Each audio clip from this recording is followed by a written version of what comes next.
Wow, impressive. I'm Dave McPherson. That was an introduction to Colgate-Palmolive. And my job, first off, is to introduce Diana Haussling. So, um, equally or more impressive, working for four brands we all know and love: Hershey, General Mills, Campbell's, and now Colgate. Growing responsibility, Senior Vice President, General Manager, Consumer Experience and Growth. Ad age is 40 under 40. Chief Marketers Future CMOs list, and I looked what those definitions are, and you meet it. Diana Haussling, thank you so much for joining us. Thank you for having me. And thank you to all of the day fours who roll tight. You know what it means when you're here on the last day? That there's just a lot more controversial conversations that you get to be a part of. That's what that means. That's your reward. And Diana will take us there. So you had a very cool background, but a bit of a non-traditional journey into marketing. Could you start there for us? Yeah, so I have a mix between marketing, sales, and digital commerce. I do not have an MBA, which for those people who have invested a lot of money in MBAs and wanted a job like mine, it's still worth it. It's just a different path. For me, I chose to focus on getting the depth and breadth of experience across a lot of different disciplines, reloading a lot. But I think the thing that really has helped me be a stronger marketer is spending a lot of time in data and insights. I've run data and insights and advanced analytics for quite some time, and having that spin and being able to put the human at the center of everything you do and not just use a marketing textbook to make your decisions has not only helped me build better marketers, but I think it's helped me be a better partner to a lot of the folks that we work with, like our friends at Google, which hopefully I get good reviews from the Google team. I don't know, Meg, what did you say? Like 4 or 5? Good. Okay, good reviews. Great reviews. I've had the chance to be with you in a few of those rooms where you've been a change agent. So we're always excited to be up here with you and to hear what you have to say. I think the next question we had ready was, in this new digital age, a phygital world. I still have to work to get that phygital out properly. What does that mean for marketers? How do you build a toolkit for this environment? Well, I'm living this experience of, what the future of marketing is. And so you saw, our fancy sizzle reel to give you a sense that, we're more than just a toothpaste company, but we are leaders in the oral care category. But if you think about our business model, and we have beauty, we're in home and personal care, but everything is grounded in science. And if you think about, what that means for marketers, we've really pushed the envelope on what does it mean to be a marketer today. So my team is called the Consumer Experience and Growth Team, CXG, for those of you who are cooler than me. But that means nothing to you. So really what we try to do is think about how do we create a human experience and connection with our brand, where our brand really serves as a partner in whatever that consumer is trying to achieve, whether they know it or not. So to do that, we brought a lot of groups together that at first you might think like, those things don't quite go together. But when you peel the back of the onion and you think about the human experience, they do. So we have revenue growth management, data and advanced analytics, traditional integrated marketing, which is kind of like your media, social, and creative, digital commerce, D2C, and insights. This allows us to really think about every touch point that the consumer has, whether it's the pricing of the product, the design of the product, how you experience it, how you engage with the product. So it's not just about digital versus non-digital, it's one consumer experience that's integrated throughout. And that's the critical part for us. We haven't separated the two. And then finally, I would just say, as we think about this, it's about making the pie bigger for us as an organization. So we're not shifting folks from digital to brick and mortar or creating a different experience. It's really about making it seamless and just capturing them and engaging them wherever and however they choose to engage with our brand or purchase our brand. And so I think of all the different types of people you have to market to. The pets, not as much, but the pet parents, the people who have pets, the people who have mouths, as you said, and people who have households, which is most people on planet Earth. And with the consumer being in control now much more than ever, how do you market to them effectively? I think there's a couple of things. Really, it comes back to the rich data and insights. So really letting that, guide, your consumer experience and insights, and really seeing how consumers are using and experiencing your product and what that means to you. But I think a lot of it really harkens back to just basic fundamentals of marketing. Do you have a superior product? Ours is backed by science. So really putting the superiority and the efficacy of your product first and creating that experience, because you can be the best marketer in the world. You can have the best ads, the best campaign, but if your product's shit, your product's shit. Like, they're not going to come back. So how do you create that experience that keeps them coming back? Really listening to the consumer, whether it's reviews or even consumer affairs also reports into me, and you would be surprised who and how many people actually call about specific things. They're very passionate about even their uncapping of their toothpaste experience, and what that looks like. And you can glean a lot of insights if you listen to the consumers. I think the other part about our brands is that we are so accessible. So we're the number one penetrated brand in the planet. Yes, the planet. Low-key brag, but it's true. And so there's a responsibility to that. So if you think about being accessible to folks who, need a dollar, solution that actually works for them and their family, or folks who want more premium experience, or for those, because we also partner with physicians and estheticians around the world to be able to offer services within dental offices and actually pull people through. Because, from an oral care perspective, your oral care health is actually a gateway to a lot of the other health issues that you may have. So if you keep good oral care health, it helps prevent other issues. So how do we support and help kids at a young age so they have good habits going all the way through? That's part of our purpose, but it also ties back into us being able to create an experience that keeps consumers coming back. So one of the first things you said, and you said a fair bit there, was even if you're the best marketer in the world, and when I think of the different organizations you've worked in and now working at Colgate, a 200-year-old company, how do you build up that talent and the talent that's fit for purpose? So bringing those best marketers in the world out for Colgate.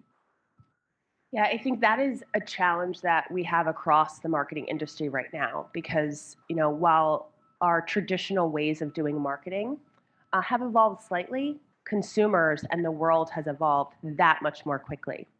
And we often, because most of the marketers that I work with are straight A students, they read the books, they know what to do when this happens and when that happens, but it's really about getting back to the human element of it and really being able to partner with subject matter experts. So in this new environment, the subject matter expert plays a much more critical role.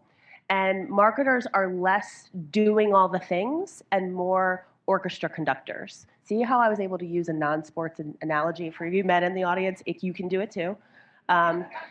But they're orchestra conductors, so they're really, you get multiple lessons in this. They're really able to help guide and bring the best out of each subject matter expert and really get them to work together magically. We, back in the day, we used to really focus on this when it came to creative. So how do you get the best out of your creatives? How do you handle their delicate personalities, but also allow them to be themselves? In the digital environment and the complexities that it has to do with all the different channels you market against, it's really about leveraging the subject matter experts on your team who may be very junior, bringing them in the room, giving them the seat at the table, giving them a voice and power, not just empowerment, but actual power, that they're able to make decisions, and then thinking about your partners differently. It's not about just squeezing them for the lowest cost or having them client manage you. In this environment, your partners are a matrix extension of your team. And they're examining your business, you have shared KPIs, and they also have to have a seat at the table to influence and drive your business.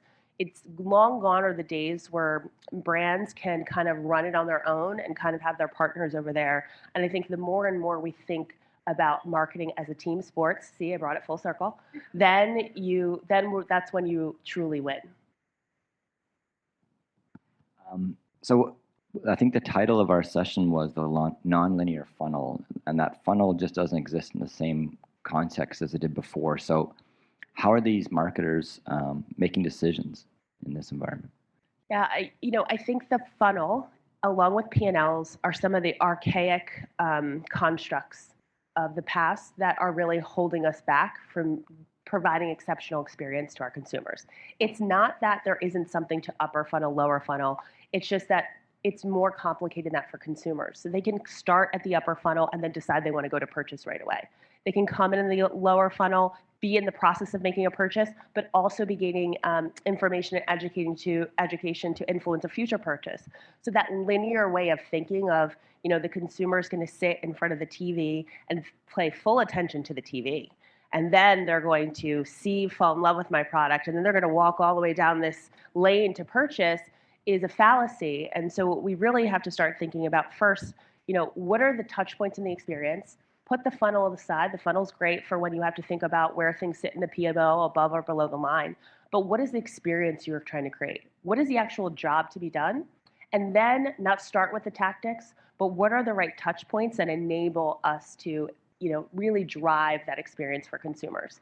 And then with that, really think about, so how do you measure that? There isn't one. All of the leaders that I work with ask me, like, what's the one KPI I should be looking at? There isn't one. It depends on the job to be done. And then there's multiple KPIs, and they're weighted depending on what you're trying to accomplish. So once you get that right, then you've got to start making BFFs with your finance friends, because the P&L as it sits today is very limiting.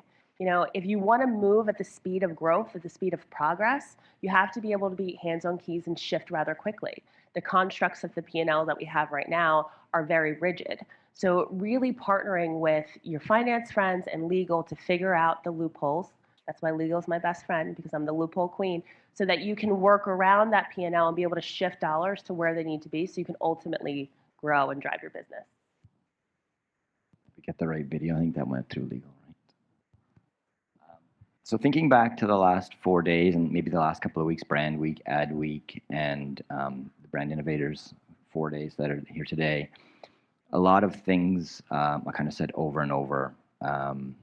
Should we go through a few of those? What are top of mind for you? I could throw one out that Google likes to put out there. Is it AI? Because I heard it's going to be big. No? Go ahead. I don't want to steal your thunder. Let's have your thoughts. On AI? On AI. I have a very soapboxy AI position, okay? So prepare to be lectured. I apologize for this. But, as I think about AI, there's so many cool things that we can do with it. And it's awesome. It's also a bit scary, and it's rampant with bias. We all know this. But I think the most critical, those conversations I feel like are happening. I think the most critical conversation that all of us in this room have a privilege to take an active role and be a part of is democratizing AI so that it's not just in the hands of the wealthy and the rich and the powerful. If you think back to when the internet launched, there was a critical time where we could have shaped who had access, who had control, who determined who made the rules for the internet. I can tell you and guarantee most of those people did not look like me. And I implore all of you to get in AI, try it out. Don't just talk about it and read about it and use it as a buzzword in conferences. Understand how it works, understand how it's going to affect your work, and let's make sure we get it in the hands of more people, especially creators of color. Because the impact that this is going to have and the power that it's going to have to limit the voices of so many people and the control that it will have on our futures if we allow it to happen is just something that we cannot watch happen. So I just implore everyone to get involved, use your voice. Don't wait around for somebody who you think may be more powerful to make those decisions for us. We have to ensure that everyone has access and that we don't lose the creativity of so many voices that are so critical to push us forward by just being basic. So that's my soapbox. We can go back to the traditional questions. I think one of the other ones we had prepped is the funnel dead. I think you touched on that a little bit. You want to go into that more? It's not that I think it's dead. I think people try to swing on the extremes of the pendulum. It's not dead. It's just evolved. And we have to evolve in it. We come to a lot of these conferences and we talk to each other about things. But when you go back and talk to actual humans, I typically use my parents or my kid or random people. And most of the things we talk about are bullshit. Like, they're not looking at the world that way. So I think It's just that point around really getting back to, we are all consumers. I do this for a living, and I still buy whatever Instagram tells me to buy and am surprised when it doesn't work. But I still do it anyway because there's a human nature to seeing something, reacting to it, having the right message hit you at that right moment of time. Usually for me, it's 11:30 p.m. when I'm most vulnerable, but hitting you at that right moment of time and getting you to purchase the product. What then that product experience, that's really all on us. We spend so much time talking about the funnel and the messaging that we often miss the point about making sure our products are superior. And the superior product is the product that's going to win because there's so much congestion, there's so many new products. If you don't really make sure your product delivers, then all of this is for naught. And then the last one I'll go on in the things that have been said this week is the profile of the marketer of the future. What are your thoughts? Yeah, so I'm a non-traditional marketer, so I'm definitely biased of this. But I think you have to have the right mix of traditional marketing experience with SME-led experience. I have folks on my team that have led search, led media, that never thought they could rise to be leaders within the marketing organization. I have folks that are leading, scrappy D2C businesses that have supply chain and GIT support and all the things, and they would not be considered to be, in that traditional ABM1, ABM2 path to ABM director and leading in marketing. And I think the marketing organizations of the future that don't cross-pollinate and integrate across those teams are going to be at a disadvantage. I also think we underestimate the value of having insights leaders shift over and be marketers, especially in innovation. It's critical that their ability to really think consumer first as an innate function of how they operate is something that our innovations teams sometimes lack. Sometimes our innovation teams will start with what can we make, not with what does the consumer need. And that shift in perspective will really allow you to create products that actually not only serve a purpose, but a purpose that consumers didn't even know they wanted. So I think the marketing organizations of the future need to break down from the constructs that we see today. And I'm going to be honest, I was shocked when Colgate, which is a 217-year-old organization, just a young 217-year-old organization, kind of said, Diana, what do we think we need in order to grow? And so we pulled this team together. Now, is this going to be the team that we have in 10 years, 20 years? No, and it shouldn't be, because we should be open to evolving to where not only the company is, but where the consumers are so that we can best serve their needs. So let's go back into the cross-functional team and maybe back to the CFO again, but start with the cross-functional team because I know you're a huge advocate for that. Is that how you see your team working today? So I see my team, and I often use the language as client because at the end of the day, part of what we're doing is client and project management. That's the critical roles that we play. We have multiple different clients that we're serving, and then we also project manage across the way, and then we're also leading and driving the P&L. But the critical relationships, at least for me, what I have found that my most critical relationship is my legal partner, my HR partner, and my CFO. CFO, obviously, because they have the cash money, so you can't really do anything without their approval. But I think for a lot of folks waste a lot of time trying to convince their CFOs to move forward with something, just talking about ROAS and ROIs and things like that. ROAS is one of the last things I look at often. Because depending on the job I'm trying to do, ROAS is not always the measure that I look at. What I shift and try to do is help my CFO understand what it takes to build brands for the long haul. So what are we doing in the next 5 to 30 years, and what's that path and that plan to get there, which means that we may not have stellar ROIs every single year for every single brand, and really involve them. I leverage my CFO quite a bit with my agency relationship and partnership, partially so he can be the bad guy and I can be the good guy, but mainly because the more efficient we can be with how we spend, how we partner, the better and more money, the better we are executing and more money that I have to invest in brand building, but also to give my agency the team that they need to do the work they need to do.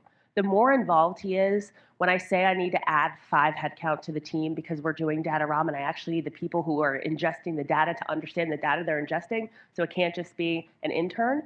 He gets it and it clicks. From a legal standpoint, when you're a 217-year-old company, number one in the planet, again, low key brag, you have to be very cautious because we live in a very litigious society. So my legal friends not only keep me out of jail, but they're also helping me move with speed. So there was at the Met Gala, the carpet just happened to look like the swirls of toothpaste. So you have, for those of you who are for more startup brands, like that's like, okay, no brainer. Like I'm going to post something, whatever. That's not how my life works. Okay. We live a different life.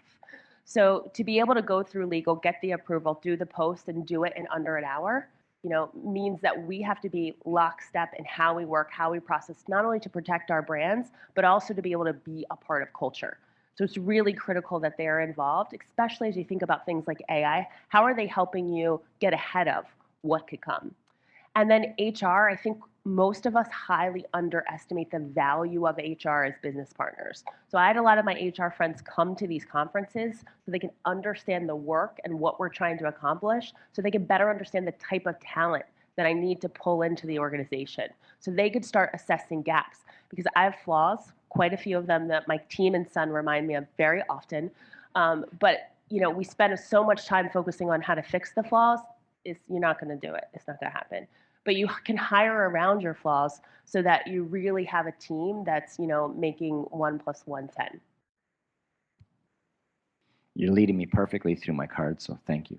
Take a drink if you need. But you mentioned ROAS and marketing being so complex. We'd like to hear, what does that mean for measurement now, and how do marketers make decisions knowing you're doing the right thing? Yeah, I think having a fixed measurement mindset is great for upward reporting. So you want to have some static KPIs that you leverage. So like there's a steady pulse check of how you're performing. But if you're actually wanting to perform and make progress within the day to day, your KPIs must align to your jobs to be done. And then, as I mentioned before, weighted and scaled. So we typically use a scorecard of weighted KPIs that go across each of the campaigns that we're running or the initiatives that we have going, and they're not consistently the same across the board. There are some things that we keep consistent, like our digital shelf scorecard metrics, metrics around share of voice and things like that. But it's for understanding, not for decision making. Because if you have a new item and you're going after acquiring folks, it's very expensive and the ROIs are not that great. If you have an established brand and you're looking at growing it, you may be looking at ROAS and things like that because they're important. So you just can't be fixed to one measurement model. And then, what I like to ask my team often is like, great, you have these KPIs, and so what?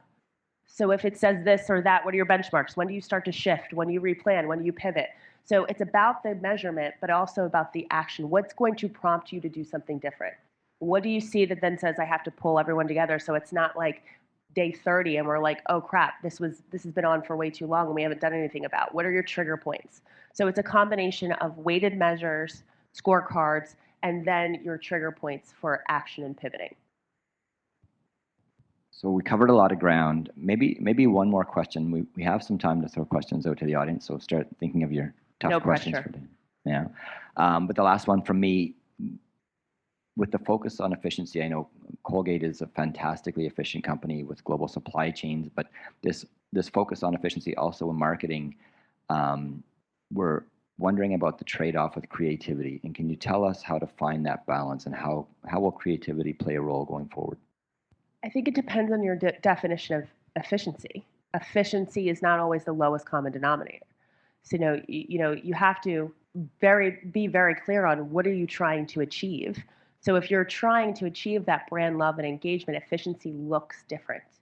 And that's why I push. I have nothing against textbooks. I do read. It's just, if you just leverage a textbook as a way to make decisions and it's very binary, that it makes it really challenging. So if your efficiency is your only goal, then you're going to lose some things with creativity. But you can actually do both things. We're dynamic people. We can do multiple things. Us moms prove that all the time. But your ability to be able to say, There are measures and metrics of what I'm trying to accomplish from a creative standpoint, and the way to get in has to be effective in an efficient way. And that's why the weighting and the priorities come into play so much more. But I do think there's a balance. If we focus too much on creativity, then we lose our ability to be effective, efficient, and have mass impact. But if you shift and focus too much on efficiency, then you get lost in the sea of noise. And with consumers achieving so many more messages, if you can't break through and have your points of difference, then it's like you didn't exist.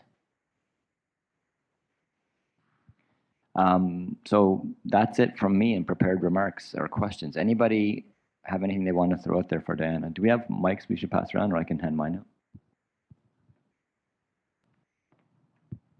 Good morning. My name is Anderson. I work for Team Snap, which is a youth sports management platform, as well as a sponsorship platform. Listening to hear you talk, you're incredibly self-aware. And one thing that you mentioned early on was relocation and building your career in a different, non-traditional way. With stops in St. Louis and Camden and PA, how has that prepared you for this particular role? And ultimately, what advice do you have when you're kind of thinking about young people moving through their career and finding different locations in order to understand, market dynamics or things that you picked up? So Anderson, first, can you just tell my husband how self-aware I am, because he does not agree with you.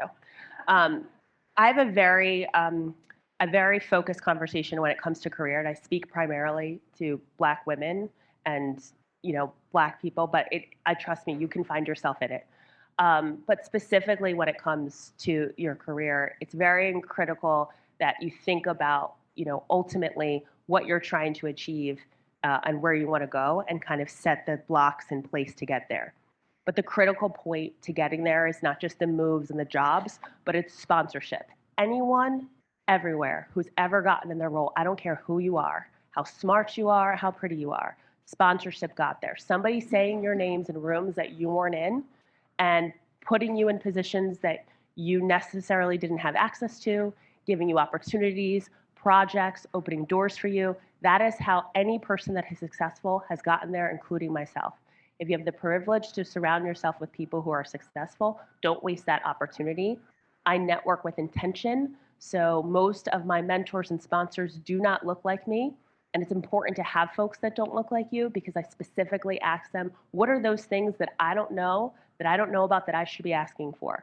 When I applied for jobs at early ages, I kind of went through the standard process, and I soon learned from my sponsors and mentor that that's not how you get jobs. You get jobs because somebody's like, I know a girl who could do a thing and she does it well, you should talk to her. Who are those people that are pointing you out in the room and making sure that you know them? I also learned a lot of things about wealth management and salary negotiation. We typically negotiate for things that are, in that box. Vacation days, bonuses. Those are all things that are of HR requirements. One of the most critical things that one of my mentors told you would think about those things that are on the list. That's how you get incremental wealth. What are those extra things? Do you know that in some organizations they give you a travel stipend, a personal travel stipend? I did not know that. So how do you leverage the network that you have? How do you build relationships? Most people, if you ask them for time and for help, they will give it to you. Do it.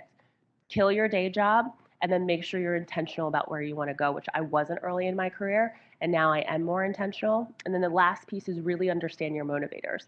My motivators are money, power, and influence. That makes people very uncomfortable. Money is very important to me, especially being a Black woman in this society. Building back generational wealth is critical. So money is a key game changer for me. I'm a for-profit entity. Power is critical, especially for me, because authority is not always granted to me when I walk into the room. So if I don't have the power, then it makes it very hard for me to move and navigate systems that weren't designed for people who look like me to live in them. And then influence is critical when you're in roles like mine, where you have to get a CFO or somebody like that to do something. So before you go into the role that could be a glass cliff role, making sure you have all those things so you can be successful. So I think that applies to everybody, but I'm specifically talking to you.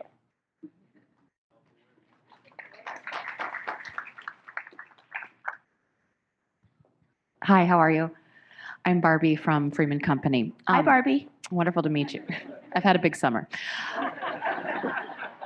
One of the things that you mentioned, and I think it it stood out so completely. You said, when we think about funnel and KPIs, those are archaic structures that don't necessarily lead you to the end result. And throughout your conversation, you talked about doing things differently. It was blending data and analytics with creativity. And it's incredible to hear, but I know that the structures are not in place for marketers to be able to really eschew kind of the traditional way of communication. So as you were selling in those concepts, how did you build trust and get the runway to actually implement ways of analyzing and trialing that were different? Yeah, so first you have to understand the organization you're in. I tried to fight this for a while, but my superpower is actually working at these really long tenured legacy organizations and being that bridge to what's new and different to terrestrial operating models. So you need somebody who speaks both of those language and kind of can code switch and go back and forth. I think the critical component too is that when you come into the organization, what is their intent? So a lot of people say they want everybody's doing digital transformation at one point. When do we all transform? But is the organization real about it? Just like DE&I, everybody did a black box, did the thing, but if your leadership team is a whole bunch of old white guys, then are you really about it? I don't know. I'm not really seeing it. So when you go in the organization, are they really intentional about it? Do they really want to do it? Because that's your starting point. If they're not, you could be the shiniest penny in the world and the most convincing, you're not going to do it. For me at Colgate, I was brought in to disrupt, transform, and shift things. So already that gives me a privilege that my peers that are already in the organizations don't have. So I can kind of say things and push envelopes that they can't because that's what I was. Oh, she's the disruptor. She's supposed to do that. So really understand what that means in the organization. Then it's really figuring out, I do a lot of stakeholder management. Who are actually the people that have influence? Not title, but influence. Who are people looking to? In meetings, when people talk, who does everybody look at? That's your person. Go to that person, convince that person, get more people like that, and have them sell your idea for you so that you're not the only one pushing it forward. And then getting in the alignment of the critical players. You don't have to bring everyone along, especially the people that are not in your camp. We often spend a lot of energy on the lowest common denominator. You're not going to pull those people along. Look at the people that are already supporters, give them work, get them to speak loudly, get them to advocate for you, get them to repeat ideas that you have like they're your own. You don't need to own the idea, you need to get the progress. Then make sure that those people that are on the fence, that you pull them over. Once you do that, then you're able to actually get traction within the organization, and then it's not all on your shoulders to drive it forward. Diana Haussling, thank you so much for being our Thursday morning disruptor. Thank you so much for having me.